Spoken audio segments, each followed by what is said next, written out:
everybody. Hope everybody's having a blessed day. All right, Bubba here. My boots are all laced up and ready to get after it this morning. I know you guys are. You're out there getting ready, or you're already rolling. Got a cup of hot coffee here. It's time for another Monday morning Bubba. Y'all excuse me this morning. I have picked up a head cold somewhere, and it's quite bothersome. But I wouldn't give up the opportunity to be here with y'all this morning for anything in the world. Let me see if I can get that. There's a little background. I hope it's not intrusive. Y'all send me a chat. Let me know where you're going, what trades you're in this morning, and what your holiday plans are. It's early in the morning on Monday. I know that last week I was on a job. Anyway, before we get all that in, this is Thanksgiving week, and before we get into anything, I want to start with a moment of gratitude. Thanksgiving in this country goes way back to harvest celebrations. Way before the founding of this country. We as a people, we took a moment, we paused from the hard work of survival to acknowledge blessing, provision, and community. We're not planting corn in rocky soil anymore, and sometimes I think that's a shame. That means we've lost the connection with Mother Earth, and you think you're working hard now. How would you like to work back in the day when hunger was a real issue? But anyway, but we're still working hard. We're building things that matter, and we rely on one another every day. So let's start this week with thankful hearts for the work that we do, our physical health, our family, strength, and the chance to get better every day. Just remember, a grateful heart sharpens the mind, and a sharp mind makes a safer and more productive job site and lifestyle. Y'all forgive the sneezing.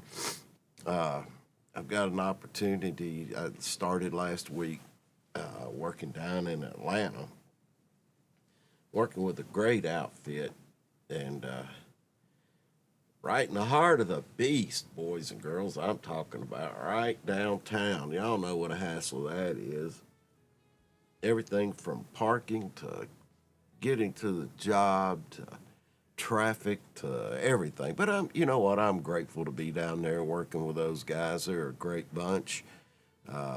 Worked with several of them a multitude of times, and it's really coming together down there, or pulling together as a team. Anyway, that's where I picked up this head cold. So my teeth are hurting. Anyway, y'all send me a message, send me a chat. Let me know where you're headed this morning, what trades you work. I'd really like to know what's going on. Also, let me know what you got planned for Thanksgiving. I got some family members. That's why I'm not on the job site today. I got some family members who are coming in this morning. This has been planned for months in advance. Excuse me, but I got family members coming in this morning, and they'll be spending a couple days with us, and then all of a sudden it's Thanksgiving, and the job is shut down on Thanksgiving so that everybody can enjoy time with their families, being thankful. But anyway, that's where we're hanging out this week, and let's see, today is Monday. Yeah, but I will be doing something on Thursday. Anyway, phrase of the week. You know, we always talk about a phrase every week, and if y'all remember what it was last week, remind me. So many things have gotten by me. But anyway, the phrase of the week for this week is plan your work and then work your plan. That's a classic saying. It goes way back. And, you know, planning isn't about paperwork, it's about precision. It's what separates good crews from great crews. Y'all excuse me, got to make a change there. When you plan your work, you're thinking ahead. Think about that. And that's the tool that we use on job sites that I'm on, and I insist upon the use, is the PTP. It's a tool. If you use the PTP or the JHA, it could be called Job Hazardous Analysis, Pre-Task Planning. It's a formal form that you sit down and think out the steps of the task in front of you. Take a look at the hazards that you would be subjected to or your team members would be subjected to in the performance of that task and how you mitigate that stuff. But when you plan your work, you think ahead. You're thinking about the tools you need, the manpower to get the task accomplished in a safe, timely, and efficient manner, the types of materials you're going to need. You talk about the sequences and what you're performing in the work. You look at the hazards that's going to be associated with that task and how you're going to mitigate those hazards. So it's an important saying, and believe me, if you take that few minutes before you begin a task to review those things using the PTP or the JHA, you're miles ahead of the competition, and you will complete your task in a safe, timely, and efficient manner. And then you work your plan. You just have your plan in front of you, how you're going to do it step by step. Now, do you have to follow it rigidly? No, of course not. Things change when you're doing a task. There may be some unknowns. But however, you know to stop, regroup, and recalculate how you're going to do it. Now, if you're a single dude performing a task, do you still need to go through the planning process? Absolutely. Take that minute and sit down and jot down those steps that you're going to be doing. And it starts a process in your head of planning. When you start planning like that, you're looking ahead and seeing the challenges that may come about, and then when the unknown does pop up, you're more prepared to handle it. Anyway, that is my thoughts on that. You know, when you plan your work, you follow through, you execute, you're staying focused on the task, and you stay ahead of problems. Planning, it eliminates there may be some surprises, but you're ready and prepared to handle them and plug them into the process that's somewhere. If you're and all of a sudden something pops in, you could insert, do it somewhere in those steps, and you're more likely to do it safely. It also, which most people don't like, it eliminates excuses. All right. Good morning, everybody. Come on, give me a chat. Let me know you're listening. Uh, a plan without action is just a wish, but action without a plan is just a mistake waiting to happen. All right, it's old head cold, boys. How's everybody? Everybody ready for Thanksgiving? You got a darn old turkey. You go to the grocery store and they're frozen, and I got it in the refrigerator in there, and the wife checked on it last night. Some gun's still frozen solid, so I've got to find a cooler. I got a bunch of them old styrofoam coolers. I've gotten gifts before it come in them coolers, and a lot of people throw them away. I said, I'm going to hang on to this thing. I never know when I'm going to need it. Well, today I'm going to need it. I'm going to have to quick thaw one of them turkeys. Send me a chat and tell me best way to quick thaw a frozen turkey, because I got to prepare that thing tomorrow. The plans are I take one of them old coolers I got up there, and I don't know if I want to brine that turkey or not. I may just want to get it thawed and cook it the old-fashioned way, like old forefathers, salt, pepper, and put it in the oven. I think that's probably what I'm going to do. But leave it in a wrapper. But the plan is to get one of those coolers and set it in the garage there, and put the turkey in it and cover it with water and add some ice in it, and then just keep eye on the ice and make sure that it doesn't drop below that. Y'all, excuse me. That magic number of, they say 40 degrees, where bacteria will form. But anyway, if you're listening, send me something and tell me how you do that. I'm real interested. All right. Well, hey, listen. I know the job I'm on this week, they're going to be installing some scaffolding. And they're installing it in a stairwell that's used for egress and regress. Well, when you start talking about scaffolding, that's just one of the considerations. So we had to come up with a different form of egress and regress, because you have to have at least two methods when you're working in a multi-floor building of egress and regress.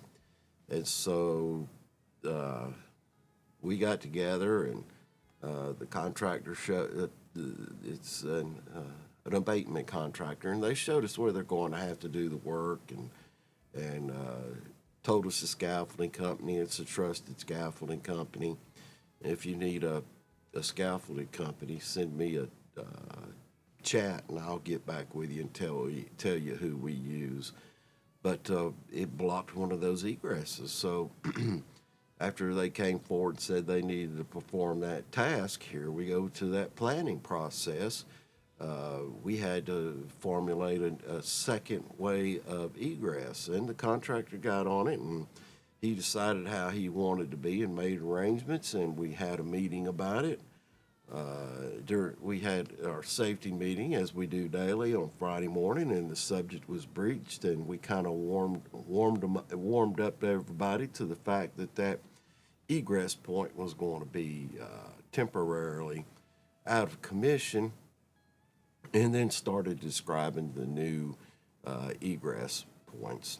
Anyway, so that's one of the things you have to worry about with scaffolding. Y'all, excuse me, I need a sip of coffee. Oh, man. Then I got to get the old.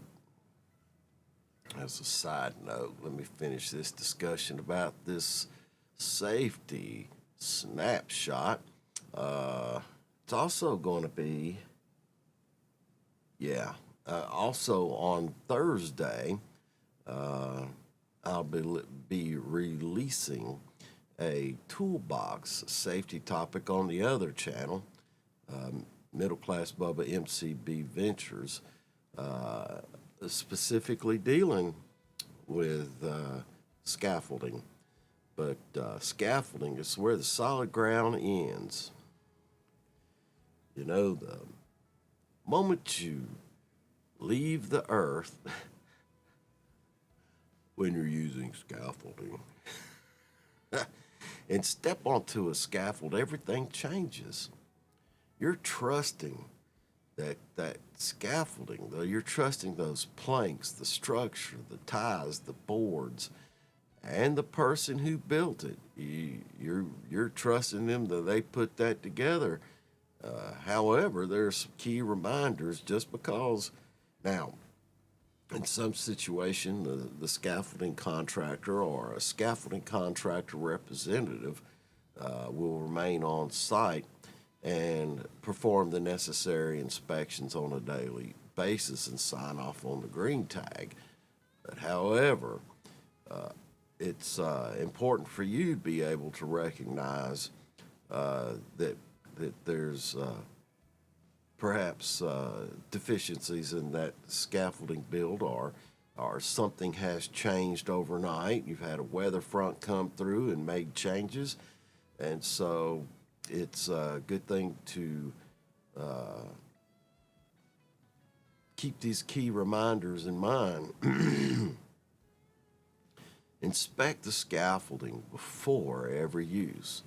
The planks, the pins, the braces, the tie backs, and the base plates.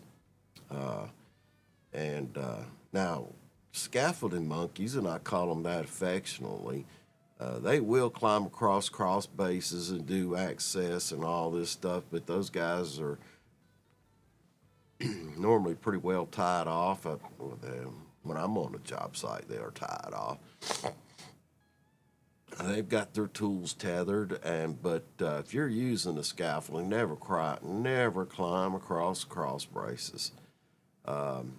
Make sure the platforms stay clear of trash,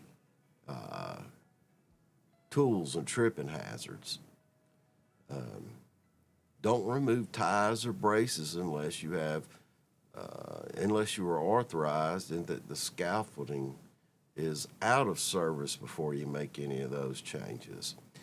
And if you're working on a scaffolding, make sure it has those guardrails, mid-rails, and toe boards are not suggestions. They're lifelines, and that's the only way that scaffolding can receive sign-off on the green tag. I have seen certain situations where it was crucial to remove guardrails and mid-rails for loading out debris and things like that. At that point, you have to isolate the area you're working in and be tied off, 100% fall protection. So keep those things in mind when you're working on a scaffolding. If you have any particular questions about scaffolding, you can send me an email there or send me a message in the chat, or get a hold of me any way you want, and I'll talk you through it and point you in the right direction for resources on scaffolding. Might even, if you need, I've got a couple companies that I'm comfortable with. They've done good work for me now and in the past. But as a safety reminder, your footing may leave the ground, but your judgment better stay rock solid when you're messing with those scaffoldings. All right. Anyway, I was gonna have a nice, relaxed couple of days visiting with the family, and last week had to put a new battery in the darn pickup truck. I got out there and got in the truck and stuck the key in and turned the switch, and it went click, click, click, click, click, click, click, click. Any of you been around a while know what that means. That old battery had, let's see, that old battery had 170,000 miles on it. So it run through some cycles of discharging, charging, discharging, and it was over it was probably over 5 years old. It's a 16 pickup truck, so it was pretty. I'm pretty sure it was OEM. If not, it was one replacement. So it had 5 years on it that I'm aware of. So anyway, the wife said, "Well, take my car," and I got in that old Subaru and ran around, did a couple things, and that thing started running rough as a cop. It wouldn't even stay running. I went in the post office and I'd start it up and it'd die. And I was like, good Lord. And so got that planned in the shop today. It won't even stay running. I got to call a darn tow truck or rollback come get the thing. So I've got to do my daily morning routine, take off some trash and get that turkey in there. And then I got to take that thing all the way up into Otto. I guess it's Otto or Franklin, North Carolina, and put that thing in the shop. And so, shoot. Anyway, that's, I guess I'm lucky that I had today off. And I hope they get it done this week with Thanksgiving because next week I'll be back in the heart of the beast down there. And poor old wife, I'll leave her stranded. Well, fortunately, we have a family about a mile from here at the bottom of the hill. So the old daughter, son-in-law, keep an eye on her and help her out in any transportation needs she may have. I'll try to keep her stocked with provisions. There will be plenty of turkey leftovers. Anyway, good morning again, everybody. Send me a chat. Let me know you're out there watching.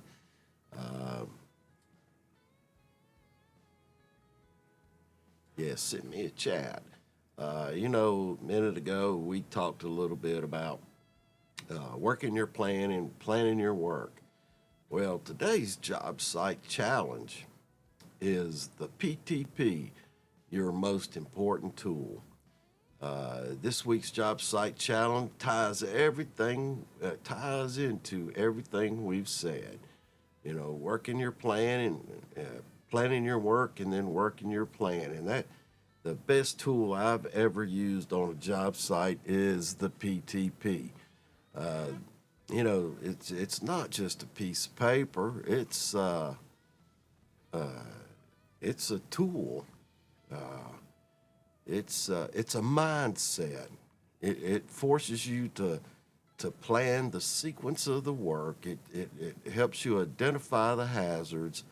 It helps you understand the work environment. And it also gives you a good format to communicate with the crew what all the plan is and how you're going to do it and the hazards associated with it and how to mitigate those hazards. And it also allows you to assign responsibility. Boy, that's a big word. That word responsibility, most people turn around. Like my daughter when she was a teenager, we'd have family dinner and time to do the dishes. Me or mom cooked and the kids would have to do the dishes.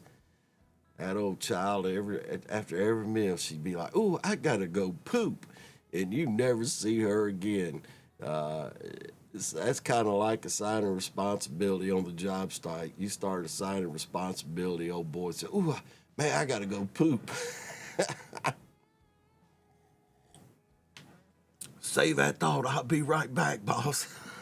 All right. But anyway, the PTP is a blueprint for safe, smart, and productive work. If you treat it like a box checking exercise, you get box checking results.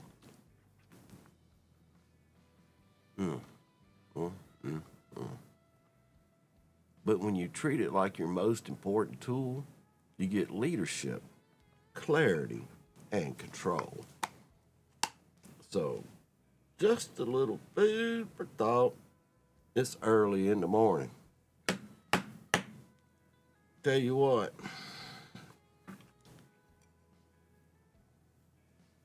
You start asking your leadership, say, hey man, I ain't got no PTP forms. Can you get me some? And bug them till they get you some and start using them. You'll advance rapidly in the ranks. I guarantee you. I'll guarantee you. I know when I'm in the field and I'm after that and I see have somebody doing that. I had a guy the other day sat down with me for, I don't know, 15 or 20 minutes. And we filled out the PTP, a PTP for the job we were on. And so I look forward to see if he takes that. Says he wants to move into a leadership role. It's easy to say, ain't it? Now you got to show it. That's where the rubber meets the road. That's where action speaks louder than words. Anyway, we'll see. I like him. Of course, I like everybody. Just some people can't figure it out. And I love them anyway, just can't use them. All right, y'all ready for some humor? If y'all got a joke, now I try to keep this a clean show. There may be ladies and young people and all that, but why did the scaffold go to therapy? Why did the scaffold go to therapy? It had too many support issues. Thank you, Pluriforia. That's a clever one, and I like it.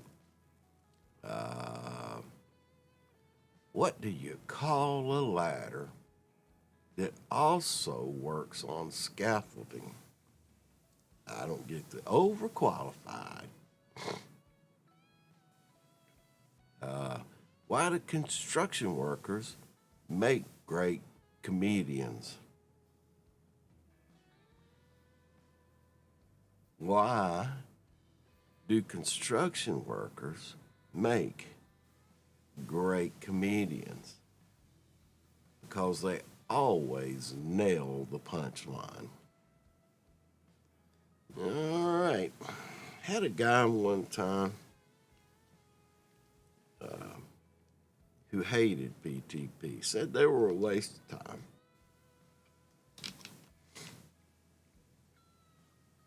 You just, I don't think they were. And one morning he rushed ahead without looking, set a ladder on a scaffold plank that wasn't locked in. When the whole setup shifted, he froze, looked at me and he says, Bubba, that right there is why we plan the work. Yes, sir. Yes, sir. We laughed about it. He came, he was safe. Once we got him down, we got him safe. But you know what? He never skipped a PTP again. Always from then on, he was, you know what? I get lazy if I don't lock that thing in so it don't rock back. I get lazy and get back. Let me see if I can find there's a latch on this chair that when you flick it, I hope I don't hit the wrong one. I'll disappear out of sight. There it goes. Now I can't lean back. It won't let me lean back. So we laughed. Anyway, old boy did a good job after that. Still does a good job. All right, everybody. Y'all, if y'all got a better sense of humor than I've displayed right here this morning, I tell you what. Send me a chat, send me a message, even you watching this thing later on the rerun. Kind of like watching the Beverly Hillbillies, ain't it? But I found it. You know, there is a channel. Y'all excuse me, I can't help this sniffling business. I could be blowing my nose on here, and that'd be worth honking away on the live stream. But anyway, I found that old channel on the, I don't know, one of these darn TV channels. You know, they 10 million TV channels anymore. But I found a rerun station for the Beverly Hillbillies. And I remember as a kid now, I was a latchkey child. I lost my mother when I was just a baby, 5 years old. My sister was only 2 or 3. But we got to an age where we were latchkey. We'd come in the afternoons, and we were mostly, and we could go outside and play, but we'd come in, and one of the things that we did for Dad got home is we'd watch some TV, and the Beverly Hillbillies is one of the things they was reruns back then. Yes, sir, they was reruns back when I was a kid, and I used to love to watch old Beverly Hillbillies, old Jethro. I see so many Jethros on job sites nowadays. I ought to bring that phrase back, start calling some of these old boys Jethro. I had a mess with them. Anyway, don't know how I went down that pig path, but I sure did go down it. I got a ham in the fridge. We're gonna have ham too, and it's one of them honey brown sugar hams. Woohoo! Good Lord! Anywho, I did have somebody get back with me last week. Or it was this week when we was talking about last week we was talking about scaffolding. I was asked, what's the quickest way to improve scaffolding safety? And I had done a toolbox topic, I don't know, 2 or 3 weeks ago. And it's, I think the title of it was Clean Platforms Save Necks or something like that. But I told him the quickest way to improve scaffolding safety was housekeeping. You can't even be on the darn scaffolding unless it's been inspected and the green tag's been signed off. So that's probably the best thing I would say is good housekeeping on the scaffolding. I come from the demolition arena,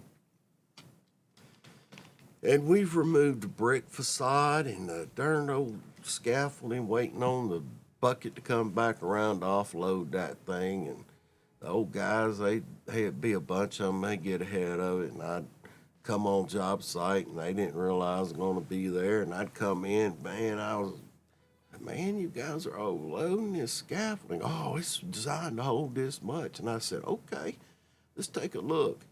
You got, how much does this brick weigh? How many men you got up here? How many tools you got up here? And the old boy was like, yeah, we better stop putting stuff on it and wait on the old Lowell with the bucket on it and get some of this stuff off. That old Lowell operator had to get in a hurry then. But anyway, housekeeping. And there's also trip hazards. With the guardrails and safety rails and toe boards, you're not likely to fall off of it, but you could sure bust a noggin on some of those corner pins and everything else if you were to slip, trip, and fall. And then you got a face full of blood or a rag and you're trying to climb down and blah, blah, blah, blah, blah. So it's best just to keep the darn thing clean. Another comment, it was planning is the cheapest form of insurance. That must have been a business owner. He's right, though. That is the cheapest form of insurance is proper planning. I need to keep that one and send it out. Cheapest form of insurance.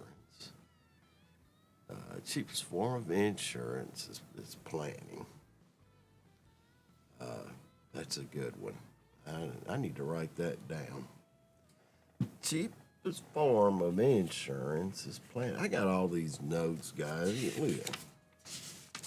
I don't even remember. I had to write all these darn notes down. But I'm going to write that down. That's just a part of my old notes. You ought to see the other desk in the office studio. But sometimes I go back through them and generate a topic or write a script but right now on the other channel I'm in the process is I can't even write it down. There we go. I wrote it differently. Cheapest form of insurance is planning. Anyway, I'm working on the Focus 4 for the next several weeks. And the first two in the series, well, of course, you know, falls is the most important, then struck by, caught, in between, and electrocutions. And I've got a series of 4 videos on each of those. And so that's 16 weeks. The next 16 weeks, I'll be focused. I'll be doing videos on the Focus 4. And this week coming up is number 3 in the falls, which is scaffolding and platforms where the ground ends. And how appropriate is that I had that on the job, and that was upcoming. That's just the way it works out sometimes, and it's amazing how often that these toolbox topics that I put out are applicable. They're applicable every day to somebody. So keep this in mind. If you're a small business owner, or you're a project manager, or you're a superintendent or a safety guy, and you've got a project with a particular hazard you'd like to talk about, and you'd like some ideas as you do your Googling, make sure you go to the channel over there, because it's a format much like this, where, well, it's a little more specific and not as much joking. They're 5 to 7 minute long, and sometimes I have picture inserts, and sometimes I have headings inserted in the video. You'll see them, and I always post the the script in the description, so that you can check out my presentation style and have a script if you need it. You could use that to train yourself, or if all else fails and you got some of these job sites have a meeting room with a TV in it. I don't mind that you share the video. Just make sure that you document your daily toolbox or your weekly toolbox safety topics and your daily safety meetings.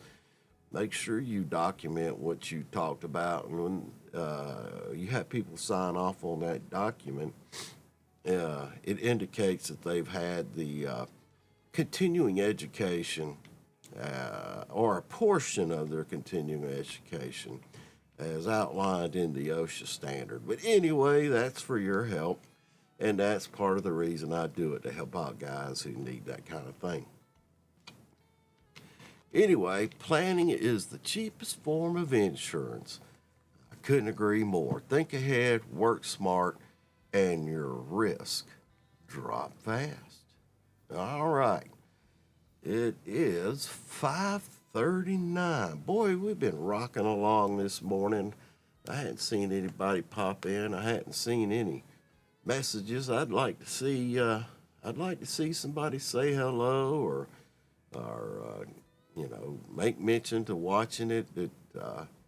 It sure gives me it gives me the encouragement if you say pop in on the chat or you pop in and watch, and gives me the encouragement to get up at 4 o'clock in the morning on Monday mornings and get with you and have these conversations. So that being said, y'all make sure if you watch this to give me the thumbs up, comment, especially comment. I need to hear from you guys. I really want to hear from you and see how I'm doing.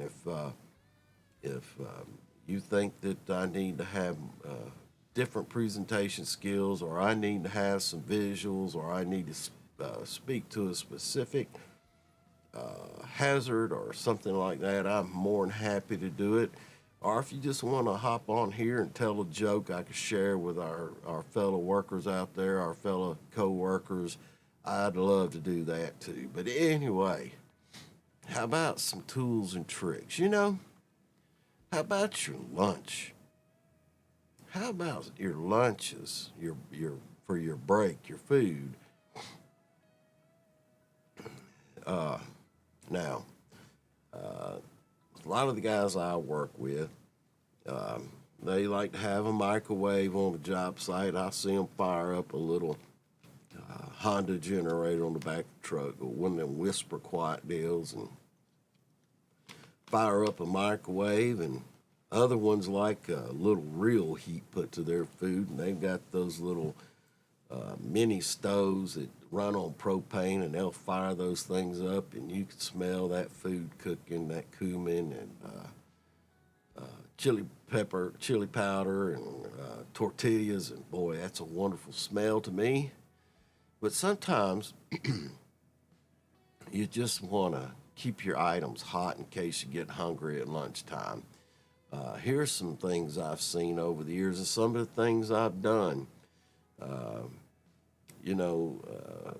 I was a truck driver many moons ago, and I always kept that old thermos of coffee. Yes, sir, because I'd get started at 3 in the morning, and have to go till 3 or 4 in the afternoon by the time I got back to the house. But every morning when I made that pot of coffee to go into the thermos, I would fill that while the coffee was brewing. I'd fill that thermos up with boiling water while the coffee brewed. My apologies. Do I have a mute button on this thing? All right. But I'd fill that thermos up with hot water while the coffee was brewing. That way, when I poured the coffee into it, it was already hot, and it helped hold that heat just a little bit longer. Now, after, I don't know, 6 or 8 hours, it wasn't no heat in it to account to, but it hold through to, I got a little bit of that coffee down. And make sure, and you can also wrap your food in aluminum foil. What I would normally do is I would wrap it in a paper towel to keep the moisture in, and then wrap it in foil. And that was helpful. Now, my wife, when she packs a lunch for me, bless her heart, thank you, baby, I love you for that. She's bought me probably got it at a flea market or a thrift store, insulated lunch bag with hard sides on it, and those will hold the heat pretty good, and or the cold, matter of fact. And if you need to keep it cold, if it's real hot out, you could put your water bottles in the freezer, or at least one in your bag. If you take 2 bottles of water, put one in the freezer overnight, and it'll turn rock hard. And of course, if you get real thirsty, all of a sudden you're trying to suck water off a chunk of ice in a water bottle. But anyway, that's just a hint. And also, what my wife uses also in that little lunch bag that I have is a small reusable ice pack. Yeah, I'm gonna have to excuse me. I gotta clear this throat again.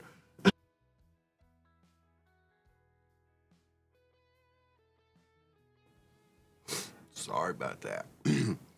But also put your lunch boxes in a place where they're out of the direct sun. And remember this one, a well-packed lunch bag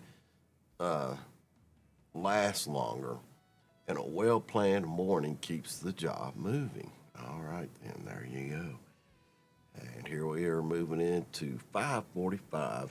Boy, you ought to be picking up dudes everywhere. If you probably, some of you are at the Quick Trip, I know, in that job in Atlanta. They're waiting outside the door ready to get in. And, when I get there on a job site, I'm always early. And here's something interesting. This is interesting. I notice that most people are standing around, they don't want to be there and that kind of thing. But when you walk up and you look them in their faces and you smile and you say, good morning, good morning, good morning. And I'll try and say good morning to everybody. Even when I'm passing them on the job site, I'll say it again. Good morning, good afternoon, doing good work.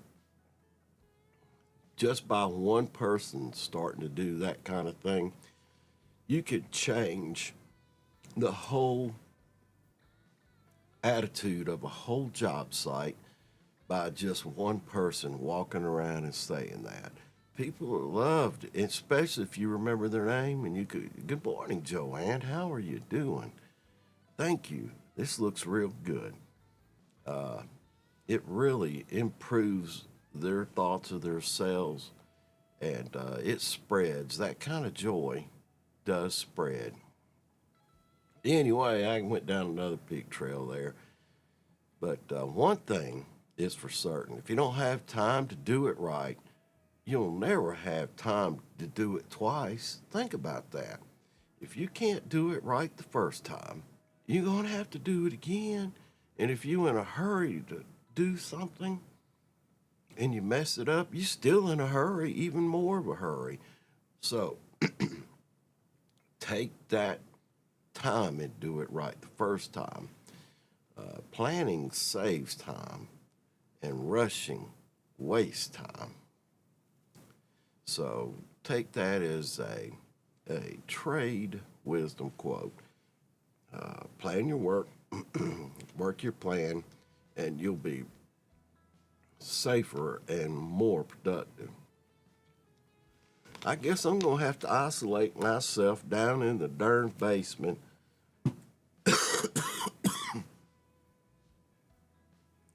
while my family's here, because I know I'm in the contagious stage of this affliction. I felt it coming on for a couple days. It'll take a couple days for it to run its course in my body to fight it off. But doggone it, if I don't.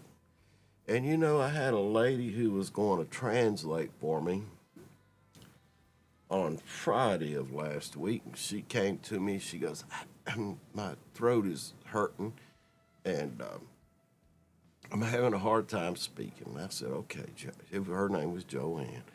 I said, okay, I'll find somebody different. And I said, teased her a little bit, let me down. So I guess karma has come to visit me for making those little comments. When I get back next week, I'm going to grab her and say, I sure want to apologize to you for making that comment. And then I'm going to give her a ration about giving me that disease's payback. Eyes watering, sinus, must be a cold. Man, I can feel it getting further and further down the throat. I hope it don't settle into the chest. I don't want to be sick. All right. Anyway, we're moving along, boys and girls band. I'm sure glad you're here this morning. Make sure that you give me some comment. Leave a comment in the chat. Give me a thumbs up and let me know you appreciate the effort. And also subscribe to not necessarily this channel, but it'd be appreciated. But go over to MCB Ventures, the main channel, where you find all those safety topics. I got the little thing right here. Whoop, whoop. Right here. Go right there. And you'll have all the safety topics and everything that you think you might need. Well, there's only 200 safety topic videos there. You might, and if there's nothing there that you need, send me a note and we'll make one, by golly. If I have to make a special edition because of a request, I sure will. Or you can hit me up on the old Middleclassbubba at the Gmail address there. And I will get back with you and send you whatever you need. Anyway, this week on the MCB Ventures is scaffolding and platforms. We've talked about that briefly this morning. Title of that toolbox talk is Scaffold and Platforms, and I'll release it on Thursday. No, I won't. I'll release it on Friday at lunchtime. So this week I was late getting them out. Hell, I didn't drop the darn videos till Saturday or Sunday.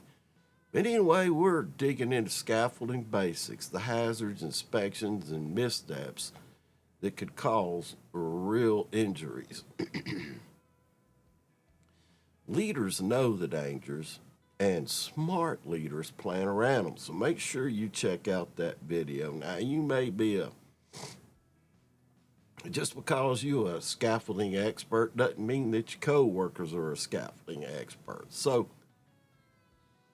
refresh your memory and get out there and train your guys, especially if you got scaffolding coming on the job. You ought to talk about it every day. So remember, scaffolding every day. You could talk about with scaffolding, you could talk about base plates one day and what their function is and why it's important and how you inspect them. The next day, you could talk about scaffolding planks. If you could have the wooden ones, you could. I don't see wooden ones much anymore. Most of them are the aluminum decks that hook onto the framing. But you could talk and make sure there's no gaps, that they got to be so close to the building.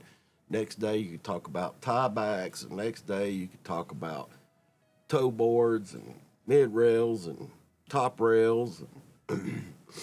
One day you talk about scaffolding every day and how to keep them safe. Anyway, that's a suggestion on that. Well, we have run out of time, it looks like. Got about 7 minutes left. I hope I can make it another 7 minutes, boy. So I'm even starting to feel a little warm. I don't know. It might be my imagination sitting under this light. I don't know. But y'all send me a comment. Give me that thumbs up.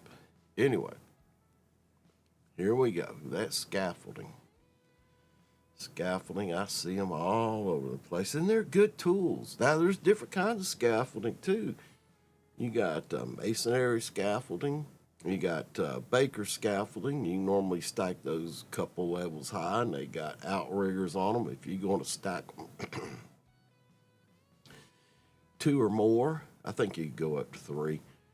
If you're going to stack them with the wheels on them, make sure they got the outriggers on them. If you're going to have the rolling kind, those narrow ones, and for all air, and make sure the guys come off them Baker scaffolding and move them and not pull them and tug them along and all that crazy stuff. If you need me to talk about those, I'll be more than happy to put them in a toolbox topic and record a video. I'm sorry, y'all. I'm struggling here. Anyway, as we head into Thanksgiving, let's close this thing out before I just start coughing and hacking, throwing up or whatever.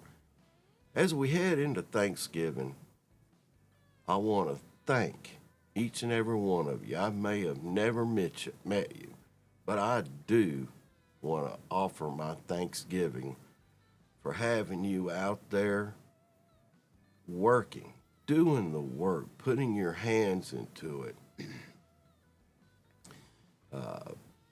to you guys who are out there building, rebuilding this country, renewing our country, who build the backbone of this country every day.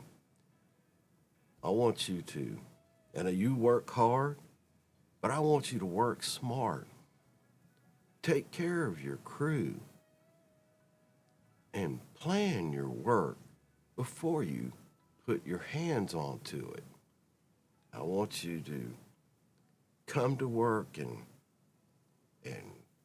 want you to go home at the end of each work day the same way you come in, healthy and happy. It's your outlook, it's your mindset that helps you